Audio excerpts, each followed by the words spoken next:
Hoy hemos hablado por teléfono por primera vez desde que es presidente. মার্কিন president Donald ট্রাম্পের আমন্ত্রণ মেনে নিলেন কলম্বিয়ার প্রেসিডেন্ট গুস্তাভ পেট্রো। বুধবার ৭ জানুয়ারি বোগোটার ঐতিহাসিক বলিভার স্কোয়ারে এক জনসভায় এই ইচ্ছার কথা জানান তিনি। এ সময় পেট্রো বলেন, ক্লিন এনার্জির পক্ষে কথা বলার পাশাপাশি একই সঙ্গে শান্তিপূর্ণ সংলাপের আশা প্রকাশ করেন তিনি। দুই দেশের চলমান উত্তেজনা কমাতে ১ ঘণ্টারও বেশি সময় ধরে টেলিফোনে কথা বলেন ট্রাম্প পেট্রো।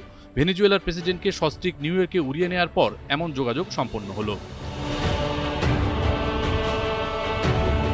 এর আগে মাদক পাচারের অভিযোগ এনে কলম্বিয়ার প্রেসিডেন্ট গুস্তাভো পেট্রোর বিরুদ্ধে সামরিক ব্যবস্থা নেওয়ার হুমকি দেওয়ার পর এবার তাকে হোয়াইট হাউসে আসার আমন্ত্রণ জানান মার্কিন প্রেসিডেন্ট ডোনাল্ড ট্রাম্প।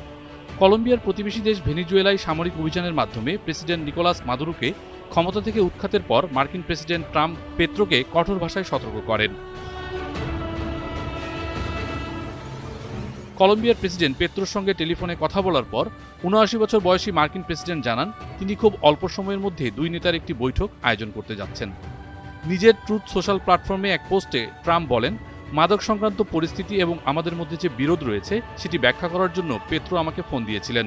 আমি তার কথা বলার এই আগ্রহ, বলার ভঙ্গির প্রশংসা করি। আমি আশা করি খুব তাড়াতাড়ি আমরা হোয়াইট হাউসে একটি বৈঠক করতে যাচ্ছি।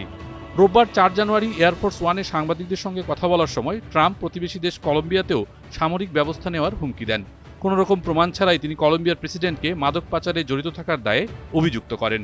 এ সময় তিনি তাকে ও তার পরিবারের সদস্যদের বিরুদ্ধে আর্থিক নিষেধাজ্ঞা আরোপের হুঁশিয়ারি দেন। কলম্বিয়াতেও কি সামরিক হামলার মতো ব্যবস্থা নিতে যাচ্ছেন? সাংবাদিকদের এমন প্রশ্নের জবাবে প্রেসিডেন্ট ট্রাম্প বলেন, কথাটি শুনে ভালো লাগছে আমার। সোমবার ৫ জানুয়ারি এক প্রতিক্রিয়ায় কলম্বিয়ার প্রেসিডেন্ট গুস্তাভ পেট্রো বলেছিলেন, এ ধরনের হুমকি মোকাবেলায় তিনি অস্ত্র হাতে নিতে প্রস্তুত আছেন।